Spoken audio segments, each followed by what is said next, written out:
Terima kasih Bapak dan Ibu Menteri serta hadirin yang saya hormati. Izinkan saya memaparkan pentingnya seleksi guru P3K pada tahun 2021 mendatang.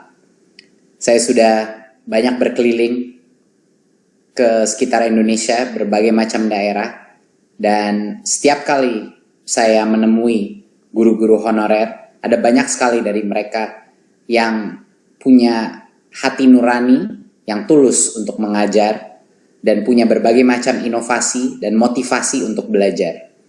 Jadi semakin saya terjun ke lapangan, semakin saya menyadari bahwa pasti ada cukup banyak guru-guru honorer ini yang gajinya sekarang dibayar antara 100 sampai 300 ribu rupiah per bulan, yang sebenarnya layak menjadi ASN, yang sebenarnya punya kompetensi untuk menjadi guru yang baik. Dan karena itu kita memastikan di Kemendikbud bahwa ada jawaban dari pemerintah. Ada jawaban mengenai bagaimana bagi yang layak dan punya kompetensi yang baik, bagaimana mengenai kesejahteraan mereka, bagaimana mengenai kesetaraan nafkah mereka. Jadi ini adalah bentuk jawaban kami dan pembuktian bahwa pemerintah hadir dan menjawab pertanyaan dan tantangan dari berbagai macam guru honorer di seluruh Nusantara kita. Seleksi P3K ini dibuka karena berdasarkan data pokok pendidikan Dapodik, Kemendikbud mengestimasi kebutuhan guru di sekolah negeri kita itu mencapai sekitar 1 juta guru. Ini di luar PNS yang saat ini mengajar. Jadi yang pertama adalah dari kebutuhan kita. Tetapi juga pembukaan seleksi ini adalah upaya untuk menyediakan kesempatan yang adil.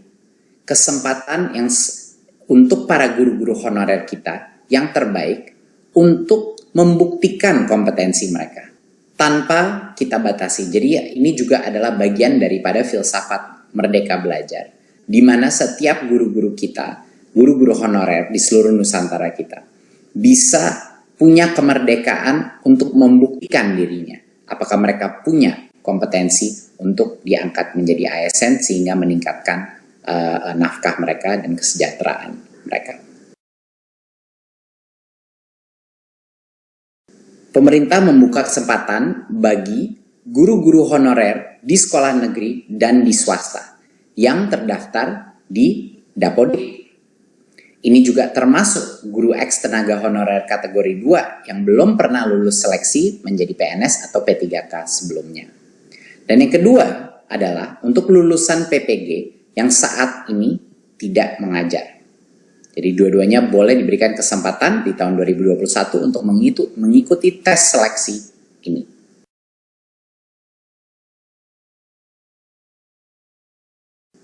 Jadi yang pertama harus ditekankan bahwa ini adalah seleksi massal yang akan dilakukan secara online di tahun 2021. Pemerintah telah mempersiapkan bagi yang lolos seleksi tersebut akan dijamin akan menjadikan P3K dan akan penganggarannya sudah disiapkan.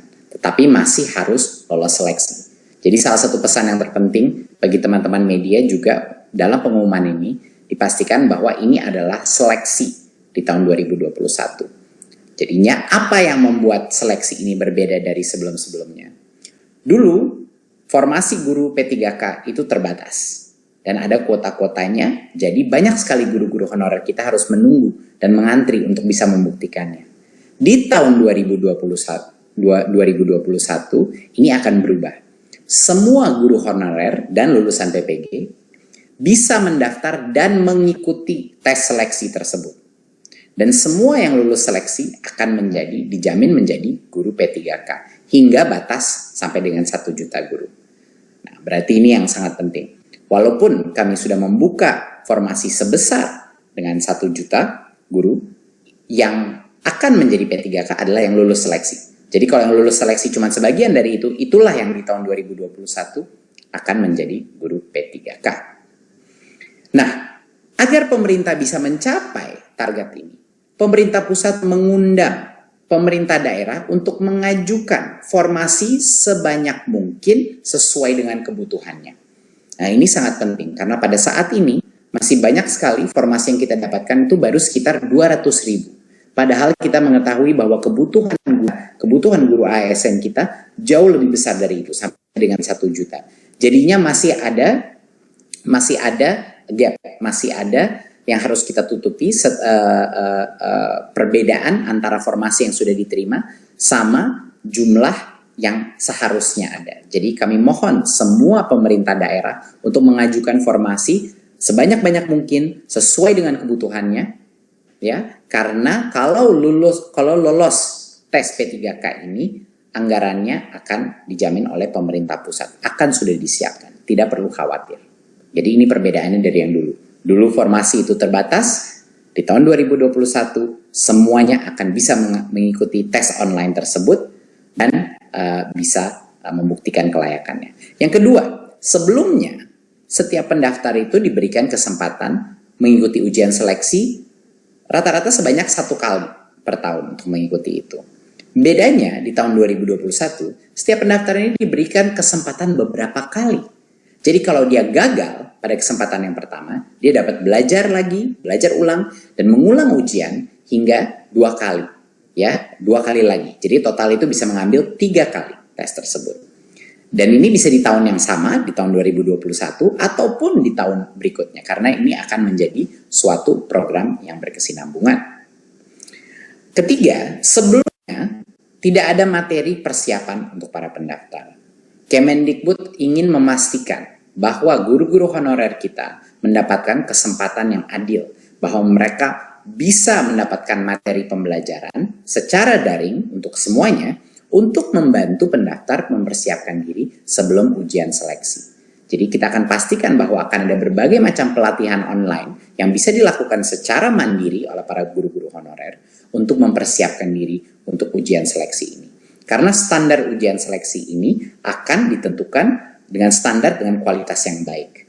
Ya, itu adalah suatu hal yang sangat penting untuk memastikan kualitas mutu pembelajaran anak-anak kita itu masih terjaga. Keempat, sebelumnya pemerintah daerah yang harus menyiapkan anggaran gaji peserta yang lulus seleksi guru P3K. Tapi di tahun 2021 pemerintah pusat memastikan tersedianya anggaran bagi gaji semua peserta yang lulus seleksi guru P3K. Jadinya daerah sekali lagi tidak perlu khawatir mengajukan formasi sesuai dengan kebutuhannya karena anggarannya sudah disiapkan. Dan yang terakhir, biaya penyelenggaraan ujian sebelumnya biasanya ditanggung oleh pemerintah daerah. Tetapi di tahun 2021, biaya penyelenggaraan ujian ditanggung oleh Kemendikbud. Ini adalah perubahan-perubahan yang transformatif dari proses seleksi sebelumnya dan yang sekarang. Makanya kami di Kemendikbud bekerja sama dengan Pan-RB, dengan juga Kemenq untuk memastikan bahwa di 2021 kita benar-benar memberikan kesempatan yang adil untuk semua guru honorer membuktikan kehandalannya, membuktikan kompetensinya untuk bisa menjadi ASN. Terima kasih, sekian dari saya. Wassalamualaikum warahmatullahi wabarakatuh.